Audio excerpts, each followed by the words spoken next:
2025 లేదా 26లో డిగ్రీ లేదా బీటెక్ చదివారా? సాఫ్ట్వేర్ జాబ్ కోసం ఎదురు చూస్తున్నారా? అయితే కోడ్ జ్ఞాన్ 100 డేస్ కోర్సులో చేరండి, జాబ్ సాధించండి. నమస్తే సాయిరామ్ గారు. నమస్తే అండి. 2026లో చాలా కంపెనీస్ ఫ్రెషర్స్ని హైర్ చేసుకోవడానికి ఎందుకు భయపడుతున్నారు అంటారు? అసలు రీజన్ ఏంటి? చాలామంది ఫ్రెషర్స్కి కూడా ఇది పెద్ద డౌట్ అయిపోయింది. మేము అన్ని క్వాలిఫై అవుతున్నాం, బట్ తర్వాత చెప్తాం అన్న పాయింట్ దగ్గరే మాకు చాలా డౌట్ కొడుతుంది, ఆగిపోతూ ఉన్నాము. రీజన్ ఏంటి సార్ అసలు? ఒకప్పుడు కంపెనీస్ కాలేజ్ క్యాంపస్ ప్లేస్మెంట్స్ అంటారు కదా, సో కాలేజెస్కి వెళ్ళి థౌజండ్స్లో హైరింగ్ జరిగేది. ఇప్పుడు అసలు క్యాంపస్ ప్లేస్మెంట్స్ అన్నవి కంప్లీట్గా తగ్గిపోయింది. అసలు ఎక్కడ ఎంఎన్సీస్ తీసుకుంటే మీకు టీసీఎస్, విప్రో, ఇన్ఫోసిస్, కాగ్నిజెంట్ ఇవన్నీ క్యాంపస్ ప్లేస్మెంట్కి వెళ్ళాయి. అలాంటివి ఇప్పుడు ఆన్లైన్లో ఎగ్జామ్ కండక్ట్ చేసి, అంటే ఆన్లైన్లో ఎగ్జామ్ కండక్ట్ చేసినప్పుడు ఎంటైర్ ఇండియా మొత్తం ఒకేసారి ఎగ్జామ్ రాస్తాయి అనమాట. దాంట్లో నుంచి ఎవరు బాగా పెర్ఫామ్ చేస్తే వాళ్ళని తీసుకునేవాళ్ళు. క్యాంపస్ ప్లేస్మెంట్కి కాలేజ్కి వెళ్ళినప్పుడు మ్యాక్సిమం ఆ కాలేజ్లో ఉన్న 2000-3000 మెంబర్స్ మధ్య కాంపిటీషన్ ఉండేది. బట్ ఇప్పుడు ఎంటైర్ ఇండియా మొత్తం మీద కాంపిటీషన్ ఉంటుంది. అండ్ దట్ టు ఏఐ వచ్చింది. సో ఈ ఏఐ రావటం వల్ల ఒక పర్సన్ చేసే వర్క్, 1 డే మొత్తం చేసే work hardly 1 hour, less than 1 అవర్లో అయిపోతుంది.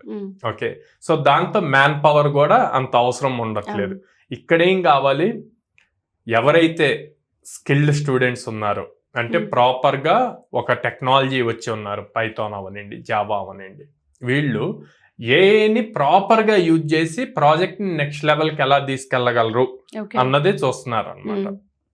సో అలా చూస్తున్నప్పుడు మేము జస్ట్ పైథాన్ నేర్చుకున్నాము అని చెప్పి, లేదా జావా నేర్చుకున్నాము, మాకు జాబ్ కావాలి అంటే కష్టమైపోతుందండి. సో ఇప్పుడు ఏం చేయాలి, పైథాన్లో ఫ్రేమ్వర్క్స్ నేర్చుకోవాలి, జావాలో ఫ్రేమ్వర్క్స్ నేర్చుకోవాలి. లైక్ ఫర్ సపోజ్ పైథాన్లో జాంగో, ఫ్లాస్క్, ఫాస్ట్ ఏపీఐ ఇలాంటివి నేర్చుకొని on top of that AI tools ఎలా యూజ్ చేయాలి అన్నది తెలియాలి. అదే జావా వచ్చింది అనుకోండి, జావాలో Hibernate, spring boot, on top of that AI tools ఎలా యూజ్ చేయాలి అన్నది తెలియాలి. ఇక్కడ ఏమవుతుంది, ఇదివరకు ఎంత థౌజండ్స్ ఆఫ్ స్టూడెంట్స్ని తీసుకున్నా కూడా ట్రైనింగ్ చాలా సింపుల్గా అయిపోయేదండి. క్యాంపస్లో వాళ్ళు హైర్ చేశాక ట్రైనింగ్ ఇచ్చేవాళ్ళు, మళ్ళీ ప్రాజెక్ట్ మీద ట్రైనింగ్ ఇచ్చేవాళ్ళు. ఇప్పుడు ఆ ట్రైనింగ్ కాస్ట్ పెరిగిపోయింది. ఓకే, అండ్ కాస్ట్ పెరిగినా సరే ట్రైనింగ్ ఇవ్వాలి కదా, ఆబ్వియస్లీ వాళ్ళకి ప్రాజెక్ట్ మీద వర్క్ చేయాలి కాబట్టి. ప్రాజెక్ట్ మీద వర్క్ చేయడానికి వీళ్ళంతా ట్రైనింగ్ ఇచ్చాక స్టెబిలిటీ ఉండట్లా. ఇప్పుడున్న జెన్జీ వాళ్ళకి, స్టూడెంట్స్కి ఈ ఇన్స్టాగ్రామ్, యూట్యూబ్ ఇవన్నీ అలవాటు అయిపోయి ఇన్స్టెంట్ రిజల్ట్స్ కావాలి అన్నది చూస్తున్నారు. ప్లస్ చాలా అంటే మ్యాచ్ అవ్వలేని ఎక్స్పెక్టేషన్స్ ఉంటున్నాయి అనమాట. అంటే ప్యాకేజెస్ పాయింట్లో కానీ, నాకు వర్క్ కల్చర్ ఎలా ఉండాలి అని, నాకు ఇచ్చే రోల్ డెసిగ్నేషన్ ఎలా ఉండాలి అని చెప్పి.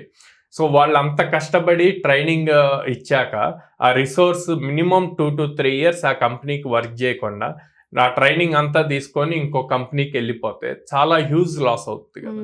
సో ఇలాగా స్టేబిలిటీ లేకపోవటం వల్ల కంపెనీస్ కూడా ఫ్రెషర్స్ని ఎక్కువ మందిని హైర్ చేయడానికి ఆలోచిస్తున్నాయి అనమాట.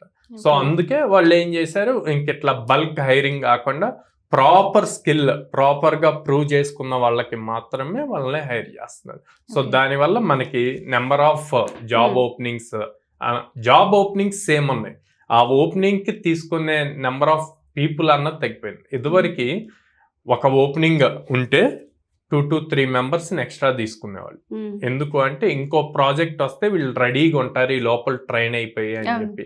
ఇప్పుడు ఆ సిచ్యువేషన్ లేదు. బయట ఉన్న మార్కెట్ కండిషన్స్ చూసుకున్నా, వార్ పాయింట్లో చూసుకున్నా కూడా, ఎందుకంటే మనకి ఇండియాలో అన్నీ కూడా అవుట్ ఆఫ్ ద కంట్రీ ప్రాజెక్ట్సే ఉంటాయి. లైక్ మనమంతా కూడా యూకే, ఆస్ట్రేలియా, యుఎస్ మీద డిపెండ్ అవుతాం అనమాట. సో ఇట్లాంటి సినారియోస్ అన్నీ చూసుకొని మనకి 2026లో ఫ్రెషర్స్ హైరింగ్ అన్నది కొంత ఎఫెక్ట్ అయింది. ఓకే, సో కొంత చేతులారా స్టూడెంట్స్ చేసుకుంటున్నారు, ఈ డ్యామేజ్ అనేది కూడా రియలైజ్ అవ్వాల్సిన అవసరం ఉంది. అంటే జస్ట్ మాకు మార్క్స్ ఉన్నాయి, మా పర్సంటేజ్ 80% ఉంది, జాబ్ వస్తుంది కదా, పెద్ద కాలేజ్ లో చదివాము, సిఎస్సి బ్యాక్గ్రౌండ్ చేసాము, ఇట్లాంటి వాటిల్లో నుంచి బయటకు వచ్చి ప్రాపర్ స్కిల్డ్ నేర్చుకుంటే గనక జాబ్ ఈజీ క్రాక్ చేయొచ్చు. డెఫినెట్గా సార్.